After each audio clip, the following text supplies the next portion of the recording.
Pesquisa contratada pelo MBL aponta que o humorista Danilo Gentili teria 4% das intenções de voto para o pleito de 2022.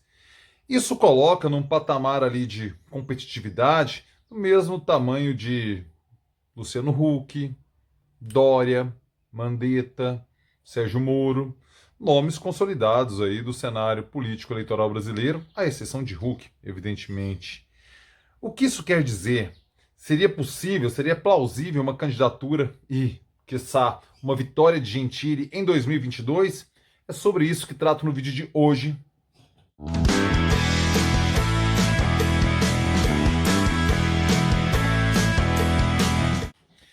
Fala aí, rapaziada! Tudo beleza? Para gravar o vídeo de hoje, quarta-feira, dia 7, sim, dia 7 de abril de 2021, e eu começo aquele pedido clássico e tradicional, por favor, meu filho, por favor, minha filha, se você ainda não fez, se está pintando pela primeira vez aqui no canal, seja muito bem-vindo, seja muito bem-vinda, aproveite, inscreva-se aqui no canal, passe o mouse aqui, inscreva-se, porque você ganha vídeo novo todo dia, mas é todo dia mesmo, Pablo? Sim, meu filho, sim, minha filha, diariamente eu estou aqui no YouTube, 7 vídeos por semana, meu combinado com você, trazendo aqueles assuntos, os temas, umas reflexões, umas abordagens, umas análises sobre os temas que passam por política, democracia, cidadania, cultura, história e tudo mais que se passa em minha cabeça simplesmente doentia. Não vacile, inscreva-se agora aqui no canal, ative as notificações, sininho na fita, porque como tem vídeo novo todo dia, o YouTube já te avisa assim que eu postar. Notificações na fita, beleza? Bora lá, bora partir aqui para análise dessa informação divulgada ontem pela coluna da sempre muito bem informada jornalista Mônica Bergamo, em que ela trata dessa pesquisa que o MBL contratou para sondar, para verificar uma viabilidade eleitoral do nome do humorista, comediante, entrevistador, né, apresentador de talk show, o Danilo Gentili, para as eleições de 2022. O MBL, o movimento, contratou o Instituto de Pesquisa e Estratégia, o IPE, para fazer essa abordagem que indicou que Danilo Gentili teria 4% das intenções de voto. Segundo a coluna da Mônica Bergamo, o coordenador nacional do MBL, o Renan Santos, diz que a ideia surgiu, a ideia da sondagem, né, de verificar a viabilidade eleitoral ou não de Gentili, a partir de uma campanha orgânica que surgiu ali nas redes sociais, no Twitter, começou a gente falar que apoiaria o nome de Gentili para a presidência. Esse levante, digamos assim, de rede social se deu a partir do momento em que teve aquela polêmica, né, em que o Gentili ameaçou a invasão da Câmara dos Deputados para socar todo deputado, entre aspas, socar todo deputado. Essa seria a declaração do Gentili, teve repercussões e tal, não sei o quê, e agora a ideia seria testar o nome de Gentili. O Gentili falou para a coluna, ele respondeu aqui que ganhar a eleição não seria divertido, mas participar dela sim. Ele diz que seria o maior show de comédia política que o país já viu. Ele iria correr o país de ônibus, participar dos debates, onde faria piadas sobre os políticos na cara deles. Então, ou seja, é uma estratégia assumida por Gentili de avacalhar o sistema por dentro, né? De você entrar no pleito eleitoral para fazer piada, para tentar deslegitimar, não, ridicularizar o processo é a expressão mais correta. O que está no DNA de Gentili, né? O CQC era isso, né? Eu me recordo quando o programa estava no seu auge, lá na Bandeirantes e tudo mais, eu já não gostava dessa mistura, porque o humor domina determinados tipos de sinais, o jornalismo outros, que são diferentes, eles são distintos. O humor é uma coisa, o jornalismo é outra. A tentativa e a execução dessa fusão do jornalismo com humor, feita pelo CQC, depois o Pânico na TV também partiu para esse caminho e tudo mais, eu nunca gostei e acho que isso extrapola e bagunça a cabeça do eleitorado. Eu tenho a impressão que a política e o jornalismo têm códigos próprios que podem ser sim avacalhados, satirizados, ridicularizados no campo do humor, não aqui dentro. Mas parece que os tempos de hoje discordam da minha perspectiva e eu reconheço minha posição talvez minoritária perante essa contexto, né, esse ethos que a gente vive no mundo de hoje. Está longe de ser a primeira vez que uma figura satírica que vem do humor se candidata num processo eleitoral, que grupos de humor tentam interferir nas eleições. Em 1988, na disputa da prefeitura do Rio de Janeiro, então, tinha o Caceta e Planeta, o grupo de humor que foi famoso na Rede Globo a partir dos anos 90, eles tinham dois jornais, um jornal e uma revista, na verdade, lá no Rio de Janeiro, que depois eles se fundem e se transformam no Caceta e Planeta. Era o Planeta Diário e o Caceta Popular. Aí eles se juntam, o Caceta e Planeta. Era, velho, avacalhação pura. Eu era moleque, eu sou de 79, então nos anos 80 eu ia na banca de revista, via aquilo lá e tal. Eu rachava de rir, era uma avacalhação muito pesada. Em 1988 eles lançaram o Macaco Tião para prefeito do Rio de Janeiro. O Macaco Tião era um chimpanzé que tinha hábitos muito peculiares lá do Zoológico do Rio de Janeiro, muito famoso, ele tem até uma estátua hoje no Zoológico do Rio, para você ter ideia da fama dele. Ele era extremamente mal-humorado, ele foi criado, né, junto do seu cuidador, como humano fosse. Então, ele ia tratar dos bichos, né, pelo cuidador, ele ia ficava andando todo zoológico, de mão dada, depois quando cresceu eles ficavam abraçados e tal. Só que continua sendo um chimpanzé, né? Então ele começou a ficar um pouco agressivo e tal, e teve que ser enjaulado. E ele nunca aceitou muito bem essa condição de ficar ali na jaula e tudo mais. Ele se incomodava e tinha como hábito jogar excrementos e acertava políticos, e ele mostrava a genitália para quem passasse. Era bastante descortês e isso o deixou famoso, principalmente por conta de sempre acertar excrementos em políticos, né? Tem alguns prefeitos ali que já... O Júlio Coutinho, por exemplo, foi agredido lá e virou matéria no Jornal Nacional. O Marcelo Alencar é outro político também que chegou a ser atingido por excrementos jogados pelo Macaco Tião. Ele ficou muito famoso na cidade. E ele recebeu 400 mil votos, apoiado inclusive pelo então deputado federal Fernando Gabeira, que era do PV naquele contexto. Foi apoiado e recebeu 400 mil votos, o que colocaria em terceiro lugar nas eleições de 1988. Lembrando que naquele contexto era cédula de papel. Então você podia escrever, votar em quem você quisesse, né?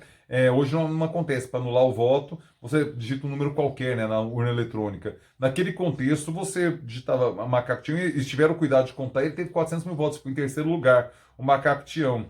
Ou seja, uma candidatura satírica que não poderia ser eleito, não tinha chapa, nada, não sei o que, não tinha partido, mas você vê que a força dessa avacalhação, ela não é de hoje, que o que o Gentili se propõe não é exatamente uma novidade. Também nos anos 80, o vocalista da banda Dead Kennedys, o Jello Biafra, se candidatou a prefeito de São Francisco.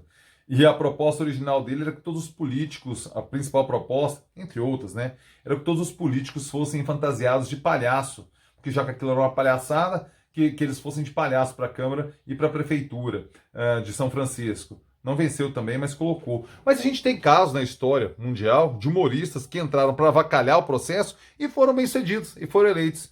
O exemplo paradigmático disso é o que aconteceu na capital da Islândia. Agora eu vou me meter num território aqui inóspito para a nossa língua.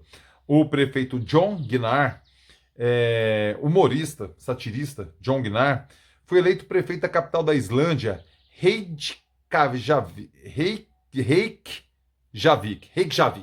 a capital da Islândia. Ele foi eleito prefeito da capital com uma plataforma de avacalhação, de humor, de zoeira. Ele era muito famoso, tinha um programa de rádio lá na Islândia, um humorista muito popular.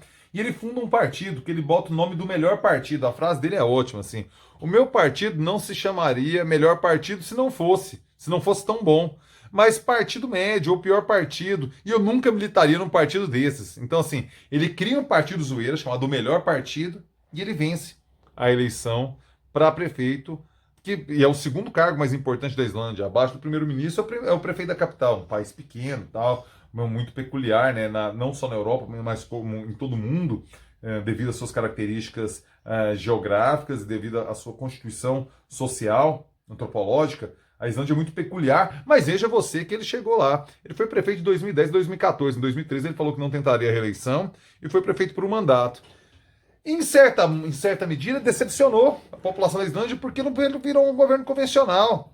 Quando assumiu, Não permaneceu com a zoeira. Até fala-se aqui, né? Quando você chega, você monta um grupo ali, observando gente artística e tal, não sei o quê. Você coloca poetas, músicos, teatro, teatrólogos ali, cineastas. E no primeiro dia que você vai chegar lá para administrar, vê três calhamaços de orçamento na tua mesa, você tem que resolver sobre aquilo. Então, ou seja, a parada satírica, ela funciona até você ser eleito. Depois, meu amigo, vem a vida real. Como diz o Delfim Neto, o Hélio Gaspari sempre cita, né? Você tem que abrir a mercearia, ter berinjela para vender e tem que ter troco no caixa.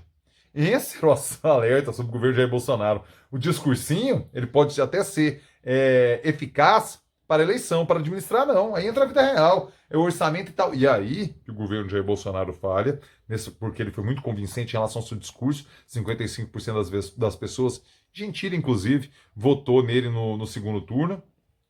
E agora, na vida real, quando enfrenta uma pandemia, quando enfrenta uma discussão de orçamento, quando tem uma negociação com o Congresso, acha que o discurso é suficiente. Não é. Ali, o John Gnar, lá na capital da Islândia, não vou me arriscar a falar novamente o nome da cidade, ele encarou como realidade. Isso gerou meio que uma frustração, porque esperava-se uma espetacularização da administração. Isso não existe. Isso não existe.